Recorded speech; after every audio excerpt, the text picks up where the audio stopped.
The French doors between the two rooms were removed to create a two-layered room.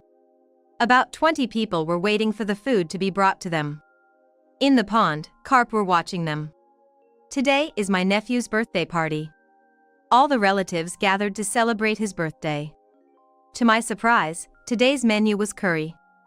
This was my nephew Dylan's request. For some reason, my mother-in-law made me and my sister-in-law, Ruby, carry the other dishes. She said she would bring the curry later. After a while, my mother-in-law put the curry in front of me. She knew that I didn't like curry, so she intentionally served it in a large portion. Besides, it looked darker than other people's curry. My mother-in-law grinned with a nasty look on her face. Just then, a doorbell rang and fortunately, a delivery service came. My mother-in-law and I had ordered some gourmet food. She went to the front door with delight. Now, I went to the kitchen with a curry dish and put half the curry back in the pot. Then I hurried back to the table. After a while, my mother-in-law came back and looked at my plate and asked me how I was doing. Something is wrong. My nephew was absorbed in the curry and rice. Another plate. I'll go. My mother-in-law said nothing. The nephew ate his second bowl of curry and rice with relish. At that moment, Dylan, who had been shoveling down the curry, suddenly suffered and spit out the curry. What's wrong? Dylan! My mother-in-law, who was watching the scene, turned pale. Why did Dylan eat it? I shivered as I heard her exclaiming, "Why did you eat it?" I was shaking in my boots as I realized that there might have been something in that black curry. I was filled with rage. I swore to myself that I would find the proof and take revenge on my mother-in-law someday. I am Amy, a 29-year-old junior high school teacher in my hometown. I will soon be a woman in her 20s. When I was 24 years old, I attended a high school reunion and met my husband Ken, who had come to pick up his sister, a classmate. My husband was 31 years old at the time. Ken, who was 6 years older than me, seemed very calm. I was attracted to him because I felt that his gentle, fast-paced personality was somewhat similar to my own. My husband also seemed to think I was charming and cute, and we hit it off right away. My husband works at a business hotel in a neighboring town, and his job requires him to work many night shifts, which makes his life irregular. Ken, a laid-back and carefree person, was not interested in living alone and lived with his parents. Since I was also living with my parents, I had nothing to do with housework, and I was always busy with work every day. We were both looking forward to settling down soon, so about 6 months into our relationship, we decided to get married. When I went to my husband's house to greet him at his wedding, my mother-in-law treated me to a home-cooked meal. Both my mother-in-law and father-in-law seemed to like me. We greeted each other's parents and got married without any problems. One day, I visited my parents' home for the first time in a long time. One day, when I visited my parents' home for the first time in a long time, my mother-in-law said to me, "Hey, Amy, are you thinking of having children?" I was surprised and stunned at the sudden remark. My mother-in-law raised an eyebrow when she heard my honest answer, "Children?" My mother-in-law raised her eyebrows when she heard my honest answer, "We just got married, and I haven't thought that far ahead." "Oh, really? I hope to have a child someday." I felt sorry for my mother-in-law who looked a little depressed. Then, my mother-in-law said something surprising again. "Hey, Amy, if you want, would you like to live with us?" "Oh, you want to live with us? Even if you don't think about having children now, you might have children eventually, right? If we live together at that time, Amy won't have to quit his job and I will take care of the housework, and I will be able to see my grandchildren every day and be happy when the house is brightened up. We're all in a good place, aren't we?" Ken's house is an old-fashioned mansion. It has a small pond in the garden. It had been remodeled in a modern style, so even if we moved in together, we would have enough space to maintain our privacy. I was a little worried, but I agreed to move in with them, thinking that I would be able to keep my privacy and have a child to play in the yard in the future. So, the conversation proceeded smoothly, and we started living together at my parents-in-law's house. Life with my in-laws was more comfortable than I had expected, and we had a happy honeymoon. However, we had a big problem. 3 years had passed since our marriage, and we still could not have children. I'm home. When I came home, my husband, who had been home all day on his day off, appeared stealthily from the back of the house. Amy, why don't you go to a fertility clinic and see what they can do for you? My mother referred me. Yes, that's good. I was also concerned about that. I was also concerned about my inability to have children, so I thought it would be a good opportunity. On Ken's Saturday off, we took a cab in the morning to a hospital famous for its fertility treatments. What would you do if you were told that your body was incapable of having children? I asked my husband, anxious and fearful. He said, well, I don't know. Well, at that time, no matter which of us is the cause of the problem, we will both give up. Of course I would love to have a baby, but I'm not obsessed with that. As long as I can be with you, that's all that matters to me. He held my hand and smiled at me. I know, thank you. I feel the same way. Hearing his words, I felt a little relieved to know that neither of us was fixated on the child. After the examination, he said, well, you are both still young, so there is a good chance that you will have children. However, if women are not careful, they will soon start having babies at an older age, and it will gradually become more difficult for them to have children. The earlier you start fertility treatment, the more likely it is that you will be able to conceive, but we will leave this up to you two to decide. We weren't in a hurry to have children, but I will be having a baby at advanced age soon. It was an indescribable, complicated feeling. The ride home was quiet. There is a good chance of conceiving a child, but fertility treatment is the best way to make the most of that possibility. I do not want to have a child at all costs. Besides, I am busy with work every day, and if it takes time to go to the hospital, I am not sure if I will be able to take that much time. Besides, I am still young. Should I really start treatment now? Shouldn't I wait for the right time? I was in a quandary. After coming home from the hospital, Ken reported the result to his mother-in-law. She said, I see. Of course, you are going to get treatment, aren't you, Amy? She immediately answered, of course, you are going to get treatment, and you don't have to worry about money. I was a little confused by this comment. Well, I'm having a hard time balancing my work and my life, so I'm going to let nature take its course a little more. What are you talking about? If you don't start soon, you'll have to start having babies at an older age, and you won't be able to have more children. Why don't you take this opportunity to quit your job? Quitting my job. To be honest, I had never thought of that. Of course, there are days when I get frustrated because the students don't listen to me at all, and there are times when I feel like giving up because of the workload. But I still love my job. I could see the faces of the students I work with in my mind. I can't stop working. I love my job. I looked straight at my mother-in-law and said, I can't believe you. Why? We need to have children. Her eyes widened in surprise. Of course, I would like to have a child, but Ken and I don't put that much emphasis on having a child at this moment. Yes, I understand. Although she answered me so, she was clearly unhappy about it. Perhaps it was from that day on, my mother-in-law and I began to behave strangely toward each other. She continued to persuade me to undergo fertility treatment every day for some time after that. One day, she said, how about this hospital? One day, she brought me a pamphlet of a hospital, saying, how about this hospital? A woman doctor will take care of you, so I think she will be kind to you. The more she persistently tried to persuade me, the more I felt like she was forcing me to do something I didn't want to do. The more I was persistently persuaded, the more I disliked the feeling of being coerced. Please stop this. I will talk about the child with Ken. Please leave me alone now. I said in a stronger tone than usual. However, my mother-in-law, who heard this comment, thought that I had no intention to do so, and her attitude gradually turned cold. She hardly tried to talk to me, she did not make eye contact with me when I tried to talk to her, and one time, I heard her talking about me bluntly on the phone while she was talking with her friend. The content of the phone call was, is it hard for your wife too? But you know, compared to my wife, she's still pretty. my wife doesn't do anything at all. All she does is make cup noodles. She only has a big appetite and she is a flying pole smasher. What a terrible thing to be told. I heard it from the shadow of the wardrobe.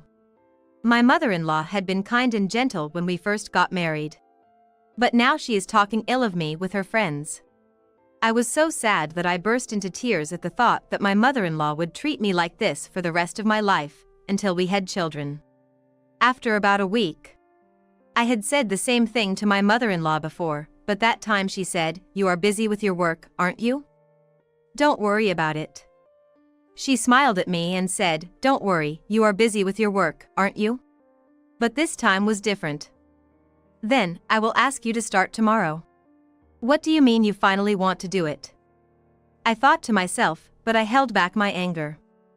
Then I smiled and said, "I'll take care of it. But I come home late every day, so I'll leave dinner to you, Mother." "Yes, I'll make dinner." The next morning, I woke up an hour early and went to the kitchen to make breakfast with my mother-in-law, but she did not come out of her room. I thought it was strange, but if I kept waiting for her, I would not be able to make it to work in time. Then my father-in-law came over. "Amy, what's wrong?" "Good morning. I've decided to start cooking today." My father-in-law seemed a little surprised. "Thank you." He seemed a little surprised, but I see. He said kind words to me, "Good luck, and don't push yourself too hard." Then my mother-in-law and I finally came into the living room. My father-in-law's kind words touched my heart. He said, "Amy, did you have a good time cooking by yourself?" "I'm not a very good cook, but I did my best today. My husband was on duty today and had not come home yet." I started to eat with my mother-in-law and father-in-law. When my mother-in-law drank some of the miso soup I had made, she said, "What is this miso soup?" She frowned and said, "What is this soup?" She frowned. "What's wrong with it? Did you use powder stock?" "Yes, I used granulated soup stock." "What have you been looking at all this time?" Suddenly my mother-in-law became irritated. I was frightened because I didn't know what to do. My father-in-law followed up by saying, "Mom, this is very good." "However, you, shut up," mother-in-law yelled. The air became quiet with her angry voice. All three of us ate our meals in silence without opening our mouths. From that day on, this kind of exchange was repeated every morning. I sighed, thinking that this would happen again today. However, my mother-in-law's attacks on me did not end there. One day, when I came home from working overtime, I found that the food that was always placed on the table was not there. As I was standing there, she called out to me from behind. I was startled by the suddenness of the situation. "Amy." It was my mother-in-law behind me. "I was so surprised to see you, Mother." I was so surprised. I smiled at her, and she said with a straight face, "From now on, you cook dinner." "What do you mean?" I was stunned, not understanding what he meant. "You are Ken's wife, aren't you? It was wrong for me to cook until now." "That's true too. My mother-in-law did nothing wrong. It's just that before we moved in together, my mother-in-law told me that she would do it. And it's a little too abrupt. It's sudden. But I also finish my work late, and there are days when I have to prepare ready-made meals or packed lunches after work. Ken will be home late at night anyway, right?" "Yes." "Then, even after work, you still have time before Ken comes home." "Don't take it easy on me," she spat. My mother-in-law had a point. Usually, every family cooks dinner after work. I couldn't say anything to her. Oh, I shouldn't have said something unnecessary that day and set my mother-in-law on fire. It can't be helped. From now on, when Ken is not around, I will eat out and go home. I decided to think positively like that. After that, I was completely open-minded and kept positive thinking, so I did not have to worry about my mother-in-law as before. She did not like the fact that my expression had become brighter, and she did not make eye contact with me, but rather she ignored me more and more. I did not notice my mother-in-law, who not only ignored me but also glared at me coldly when I came to work with a smile on her face. I had not noticed that the corner of her mouth on the right side was slightly upturned. Today is May 5th, and it is the 9th birthday of my nephew Dylan, my sister-in-law's son. My mother-in-law, father-in-law, Ruby, and her son gathered at our house. Ruby is raising Dylan as a single mother after the death of her husband. She was a classmate of mine when she met my husband. And Ken's cousin June. 3 families, 4 people, and my parents also came. My husband had taken a month off for this event. Today was Dylan's favorite, and my least favorite, curry rice. My sister-in-law Ruby and I were in charge of preparing the curry.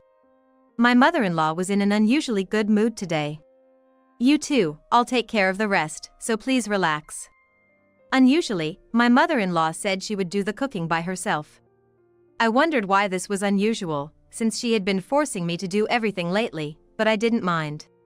After playing video games with Dylan for a while, I heard my mother-in-law's voice from the kitchen saying, "It's ready." Ruby and I headed for the kitchen. "Ruby, please bring a plate of hors d'oeuvres." Ruby took a plate of hors d'oeuvres. When I was about to put rice on the curry dish, my mother-in-law said, "I'll take care of that, you take care of the drinks." They were all looking at the food and saying, "Wow." Then my mother-in-law brought the curry to the dining table. My mother-in-law also came to my table and put a plate of curry in front of me, saying, "This is for you." At that time, I did not notice that my mother-in-law had a wry smile on her face. A large bowl of black curry was placed in front of me. The curry was a color I had never seen before, and I felt a little queasy. Just then, the doorbell rang. "Oh, you're early." It seemed that the delivery man had brought some gourmet food ordered by mail order. My mother-in-law scurried happily to the front door. "Now." I returned to the kitchen with the curry dish and put half of it back in the pot. I took the lighter curry dish back to the table. My eyes met my father-in-law's for a moment. Thinking it was a bad idea, I hurriedly said, "I have reduced the quantity a little to lose weight," to which he laughed and said, "I am not that fat." After a while, my mother-in-law came back and stared at my plate. I was afraid that she might notice me, but apparently she did not. My nephew is a big guy. And he loves wrestling. In no time at all, he had finished his first bowl. "Another round. Oh my. You eat a lot. Curry is my favorite food." Dylan opened his big mouth and took his second drink, which he suddenly spit out. He began to suffer in agony. My sister-in-law rushed down to my nephew and said, "What's wrong?" She called out to him. My husband, who was watching the situation, immediately called an ambulance. "Dylan. Dylan." Ruby kept calling out to her mother-in-law, who was stunned with her mouth wide open. "Why did Dylan eat it?" She looked frustrated and shouted again and again, "Why did you eat it?" From her comment, I realized that she had put something in my curry. My legs were shaking so badly. I guessed that Dylan must have eaten the curry that I put back in the pot. This made sense of my mother-in-law's unusual expression today. Ruby and Diane also rode in with the paramedics. Since we did not have our own car, we decided to take a cab with me to the emergency room later. My husband sat in the passenger seat and my father-in-law and I in the back seat, but my mother-in-law did not come easily. "Mom is late. What is she doing at a time like this?" I thought to myself. "Ken, I'm going to pick up your mother." I headed for the kitchen, my footsteps trailing behind me. As I approached the kitchen, I heard a noise. I crouched down at the corner of the entrance to the kitchen from the hallway, peered silently inside, and winced. There, I saw my mother-in-law washing a curry pot with a terrible look on her face. Her legs were hunched over and steam seemed to be coming out of her head. It was not the usual mother-in-law. She looked like a devil in disguise. There was no more curry inside. They must have thrown it away in the toilet or in the drainage ditch. I was too frightened to speak to my mother-in-law, who was desperately trying to hide the evidence, even though my nephew had been brought to the hospital in such a state. I couldn't move my legs to go back to the house. Meow. I heard the neighbor's cat's voice from outside behind me. My mother-in-law glanced at me and our eyes met. My mother-in-law pretended to be calm when she noticed my presence. "Hey, Amy, I thought I'd clean up a little before we go." "I see." My hands were shaking uncontrollably. I tried to keep my composure so that she would not notice, and somehow I got up and said, "Shall we go, Mother?" I looked at my mother-in-law's hand was shaking. "You're late." I had to clean up a little, otherwise the smell would get on the wall. I was afraid of what was to come, thinking that the smell would not seep into the walls just because I left the curry pot unattended. "We're here." We arrived at the hospital in about 15 minutes. It was a large general hospital. It was now 7 p.m. We entered through the emergency entrance. I followed the directions given by the security guard to the ICU. A nurse, a little younger than me, approached me. "Are you a member of Dylan's family?" "Yes, I am." "Please wait here for a moment." We were led to a bench a short distance away. There were 3 black plastic sofas arranged in a U-shape that could accommodate about 4 people. "Where is Ruby?" "She must be with Dylan." When I looked at my mother-in-law, her eyes were darting about. There was something obviously wrong with her. After about 10 minutes, Ruby came in with a sad face. "How is Dylan doing?" "He just finished his examination and is having his stomach washed." I knew it was curry. I wondered if it was my imagination, but I thought I saw my father-in-law looking at me with a sideways glance for a moment.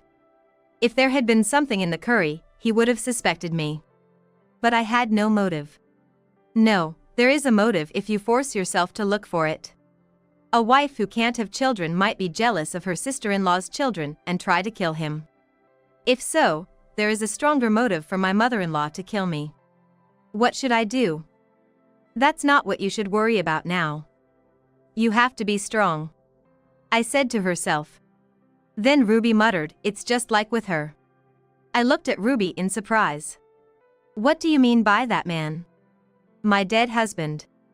I had heard from my mother-in-law that he died of cancer. "Did he die in this hospital?" "The hospital was not here, but St. Mary's Hospital." "The similarity is in the symptoms." "It wasn't cancer?" I had never heard any more details about Mr. G's death, because all the family members did not want to talk about him. "No, it wasn't." "What?" "There was sulfuric acid in the stew." "What do you mean?" That day was Dylan's kindergarten field day. We had dinner at my parents' house in the evening. It was his favorite stew next to curry. But only his stew had it. I was so excited to see him. So everyone didn't mention it. Was it in today's curry? I wonder if it will continue. I looked at my mother-in-law. She was staring at the wall. She looked as if she was holding something back. She was probably trying not to get upset. Did his work go well? About half a year before the incident happened, the company went bankrupt. Since then, he had been sleeping at home every day. I didn't realize that. After that, he was just collecting unemployment insurance. He never told me what he was going to do. Ruby started working around that time, too. There were times when Ruby and Mom argued. This comment from my father-in-law convinced me that Ruby's husband had been murdered by my mother-in-law. After a while, the nurse came to me. "Please come this way, everyone." We proceeded to the examination room. The elderly doctor turned to us and said, "Rest assured, he has been saved." Everyone shouted and cried with joy. I looked at my mother-in-law, who was also crying. It must have been because she did not have to kill Dylan. Sulfuric acid was detected in his stomach. Everyone looked at me as if they knew it. My mother-in-law looked down. I asked my mother-in-law, "Mother, do you know anything about this?" My words made everyone gasp. "Amy, that can't be true." My husband stopped me, so I could not pursue the matter any further. My mother-in-law was staring at me with dead eyes. After that, all my relatives were summoned by the police for questioning. I could not forgive myself for the fact that I had almost been killed. I desperately thought about what I should do to avenge my mother-in-law. I came up with the idea of spreading rumors throughout the town. I decided to spread the rumor by talking to my students. The next day, I told the students at the junior high school where I worked about the incident. "Hey, what do you guys think? My mother-in-law is definitely suspicious." The students were amused by the story and seemed to be telling their families about it at home. Perhaps because of that, our neighbors also started to gossip that my mother-in-law was the culprit. Shame, shame. I was seen every time I went out with my mother-in-law. One day, when my mother-in-law went to her favorite flower shop, the moment she made eye contact with the owner, he closed the shutters and she was not allowed to go inside. Perhaps it was my mother-in-law's imagination, but even the stray cats in the neighborhood seemed to run away when she approached them. As she spent such days, my mother-in-law seemed to start worrying even about the sparrows running away as usual. She seemed to be mentally trapped. It was obvious that my mother-in-law was gradually losing weight due to the stress. After about a month, Dylan was safely discharged from the hospital. Now he is showing his naughty side again. On the other hand, my mother-in-law aged like a different person within a month. Sometimes she stares off into the distance by herself and smiles wanly. Her spirit seems to have been damaged. One Sunday, the doorbell rang. I looked through the peephole and saw two heavy-looking middle-aged men in suits. Behind them were a couple of policemen wearing gloves. I opened the door to see if they were there. One of the suits pulled out a pocketbook from his chest and showed it to me. "We are from the police." I had seen this scene many times on TV. It was detectives. The other suit spoke. "I'm sorry about what happened." "Huh. We're here today to search your house. We would like to take a look at your house now." We would have done it sooner, but it took a while to get the warrant. At that moment, a group of uniformed police officers entered the house. My father-in-law and husband were out playing golf. My mother-in-law was sitting in the back room watching TV. After a while, a voice came from the kitchen. "Isn't this it?" The kitchen was noisy. I went to the kitchen. And I rolled my eyes. In the plastic bag in the officer's hand was a 50-centimeter long battery refill. Where was it? I turned up the bottom board here. The policeman pointed to an underfloor storage space near the kitchen door. That's where my mother-in-law keeps her pickles.